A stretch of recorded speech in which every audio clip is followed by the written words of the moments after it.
All right, everybody, I think we're back. I think we should be good now. So here we are. Now, I want to talk about alignment, right? Now, as I was saying before, alignment, typically, we already got rid of these list items, so that's good. Or list styles, we already got rid of those dots. Typically with alignment, when you see a header, you more or less, as I keep pointing out, you more or less just see this. There'll be on the top, it'll be straight across and everything. There are a few ways you can do that as well. Now, when we look at the UL, LI, and everything, and we talked about parents, we talked about children and all that. Let me get rid of this REM crap. More or less what you would want when you align is you want to have each element sort of aligned in a specific space. Now, one of the old-fashioned ways to do that would be a list display, right? So one of the ways that we could do that, and I don't say old-fashioned, I mean, it's all pretty much the same thing. It's been around since, this is not really CSS 3 per se. I mean, there are some elements to it that are a little bit more advanced than they used to be, but you want to be able to move these things across. And the one thing, oh yeah, positioning. Before we get into that, this kind of leads into that, positioning. There are 4 different types of positioning, okay? Now what I mean by positioning, I mean where everything lines up, right? So this is on the top, this is here, this is all positioning. Why is that indented again? Hold on, let me see. Oh yeah, because I'm supposed to have an image there and I don't. So let's get rid of that. But with positioning, everything in itself is a specific, by default, is positioned. Now I thought it was relative. Apparently, it's not fixed. I'm pretty sure it's relative. But positioning, there are 4 different types. There's relative, absolute, fixed, and what was the other one? Relative, fixed, absolute. Let me just see.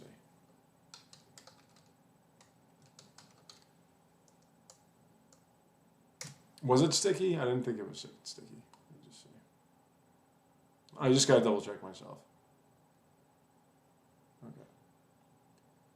Okay, so there's sticky and static. That was the one I was thinking about. There are actually 5. Well, there are a lot, but you know, like what I'm saying is the ones that we kind of stick with. And we'll look at it over here. The positioning is it's a way to keep like all your boxes in certain areas. So the way it works is that with relative positioning, it's relative to the other space. Why is this? Does my button not work? I don't think my button works, folks. I think I broke another mouse. Yeah, this button's not working. I don't know why, but it's not. But gotta get another mouse. I don't. Oh, that does work. Okay, but this doesn't. Okay, whatever. It's clicking. Anyway, so with the, I really want to get that thing open now. Hold on.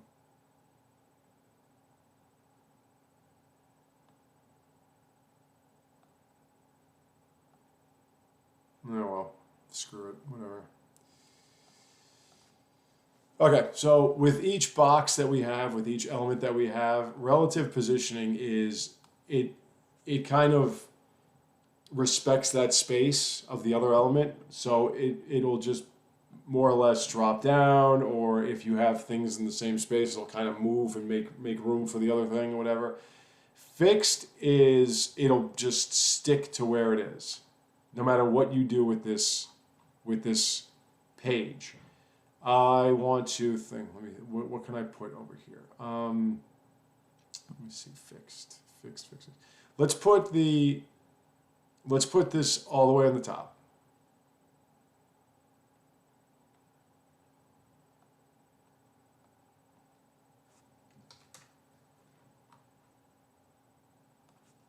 all the way on the top, right? Now I want to put, let's say input, and we'll say position fixed, and we'll say margin bottom, we'll say like 400 pixels or something.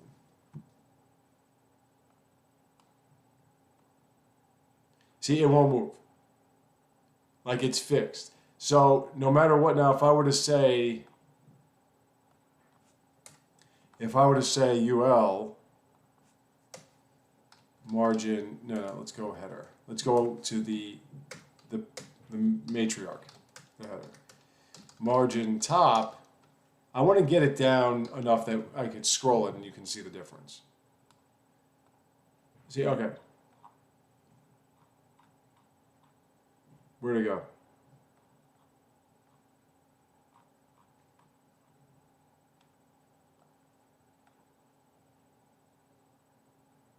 Input. Where's my input? Hold on.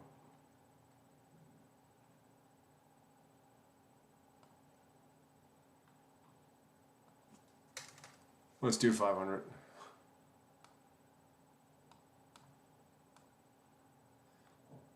See how it moves? This is not going anywhere because it's a fixed position. If I were to just keep it as is and not position it fixed anyway, if I were to say position relative, right? Then it's going to be relative to, it's going to stay up here because we said, okay, you go on the top, and then the header would have 500 margins above itself, so that's relative to 500 margins above itself. If I were to say absolute, now it doesn't matter where everything else is, it's going to just stick with, even like you notice how it fixed, because it's on the top on the page, it's on the top here. With this, it's absolute, so there are 500 pixels above that. That's fine. That's where the page kind of officially starts, and this is going to just sit right there. It doesn't matter, you know. It doesn't matter. It's on top of the link. Everything. Absolute positioning means that no matter what you do, that positioning, that thing is going to stay exactly where it is. Doesn't matter what you do. Absolute positioning is good for stuff like if you're making headers or whatever, and you want to have a logo or something that just sits there, or if you want to have if you want to do like error messages or something, and no matter where you are, it just sits there. You know, like that. That's where absolute positioning works. It also works pretty well with spaces or spacing, which we'll get into in just a second, or layouts. Then I've never used sticky. I wonder what sticky is. Let's take a look at sticky. I've never used that. Okay, so it's kind of like it's relative. It's kind of like relative. And what was the other one? And then there was static. I think static is just that it doesn't. It's uniform. Static typically means uniform. Yeah, it's pretty much the same shit. I mean, I guess if we had other stuff in there, it would make more sense to whatever. But that's positioning. And the reason why I bring up positioning is because if you don't know anything about list displays or grids are more like tables, so we'll probably do that separately. Or if you don't know flex boxes or flex positioning and stuff like that, or flex layouts, stuff like static and everything, that would be your go-to, but it's kind of sloppy. So what we do instead to let the CSS and the HTML do it is we use two different ways. Let me get rid of this. And let me get rid of that. What we do is we go to the parent and we say to the parent, one way we can do it is display inline. Okay. And now display inline, actually wait, it would be in the LIs. I'm sorry.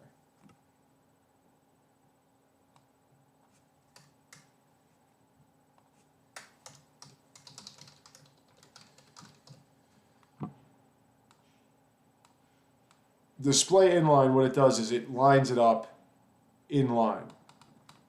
Why isn't this button working? It lines it up in line like this. Now, at that point, you would have to then tell the ULLIs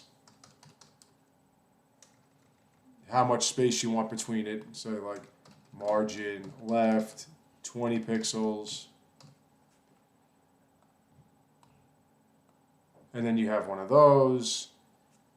But a cleaner way, because if you do margin left 20 pixels, this would be 20 pixels from this would be 20, but if you're not starting from the extreme, then there's no true measurement here. I mean, you could just say UL and give the UL a length or a width of like, 200 pixels or whatever. And and then it would be 200 pixels wide, but you can pretty much gauge from there how much space you'd want between your links or your list items. But another way of doing it, and there's also there are a lot of inline methods. Like if we were to go to CSS list style, well, that's actually list style. I wanted to do display, sorry, CSS display. For more or less for something as simple as this, you would just do inline. But is something loading? Okay, jeez, sorry about this, folks. But then, as you can see, there's inline flex, there's inline grid, there's inline table, there's run in, like there are all these different things. The ones we want to focus on are inline, and then we want to do another one, list display flex. Now what flex does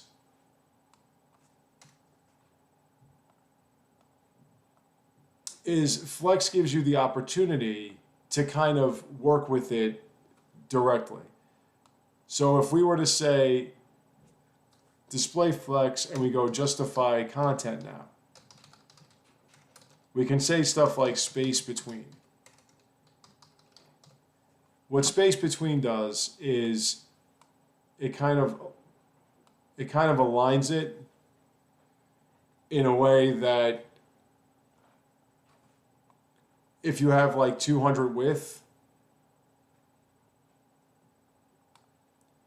it would align it with the amount of space that the list items are, and the amount of space in between that would equal 200 pixels wide. There's also space between, there's also space around, which means that it would give you the amount of space around. Now this is just not moving. Oh wait, you know why? Because this I would want to put here, I believe.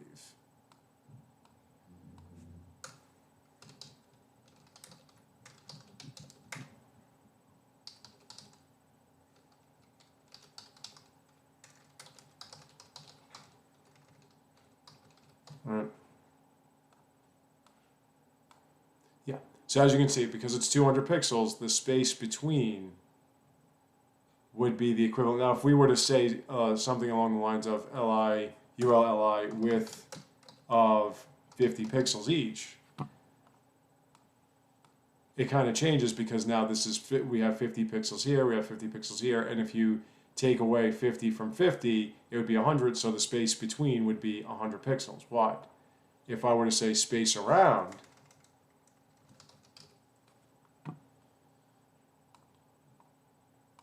then it's 50, 50, but we need some space around it. So now it's more like, if it's 200 pixels, it would be about 33, 33, something like that. There's also justify content left. And that would just scrunch them up to the left, which looks like complete shit. Right.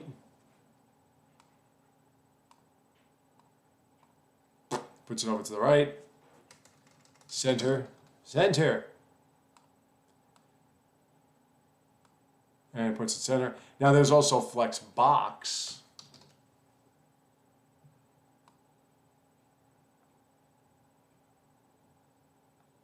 no, flex is there's block is I thought that was flex block. Block is I think that's the default where it's just like one square.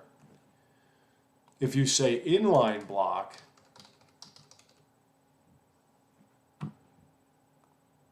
and I don't think the justify content's gonna work. It gives it more room, but it's still just like one block. Now that's the reason why it's only blocking that is because of the fact that we have that in the UL. The flex you have to put in the parent. If we did display inline block for the list items themselves, it gives it a block, like it's like blocks. It's not, so it's kind of the default like inline thing. As it says here, inline blocks was a block container. The element itself is formatted in inline. You can apply height. Like so now we could say ULI height of 50 pixels, width of 50 pixels, and then at that point, well, we already have a width. At that point, you can kind of align the height. I mean, it's height width it's like margins, but it gives the elements size. It's not, it's not just margins and pushing things around. Like margins are like you're pushing things around. Height and width is you're giving it size, so it kind of pushes itself around type of thing. With margin, you're telling it how far to keep everything away from it. With height and width, you're giving it its own space, so it can kind of determine that on its own.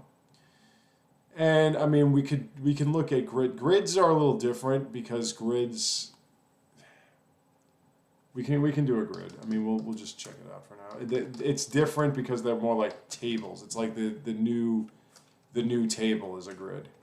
I wouldn't put that in my header, of course. That's just me. But like, it's you can see here that it kind of like tables it out. But you can just do let me see. But like you have all these different types of things. We can look at grids later. We'll actually look at grids later. But in terms of trying to keep this in line, what I would always use is, let me undo that. I would always use display, flex, justify content, space between. This is what I would use. You don't have to, but if you want something that's like inline, as I've said, and you don't have to space that yourself, that's what I would use. And that would be in the parent. The reason why the inline display inline has to be with the children is because you're telling the children, you're giving them the freedom. You're giving the list items the freedom to choose the amount of space they want between themselves and to be where they are. If you say just display flex, justify content, it's like the parent is telling them what to do. That's why I like that. There's a little bit less freedom, but it makes it a little bit cleaner for me. But again, you can do inline, you can do that here, and you can just give them widths, and you can base it off of that. But that's pretty much spacing, and that's pretty much positioning. When I come back, I'm going to try to give you something a little bit cleaner than this, and we'll do some grids, and we'll do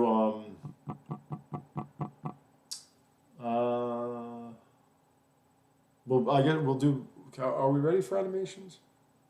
There might be something else. I'll think of something else before then, before we get into like animations, which is CSS3 at its most complex. But I'll see you then, and once again, if you celebrate, have a Merry Christmas.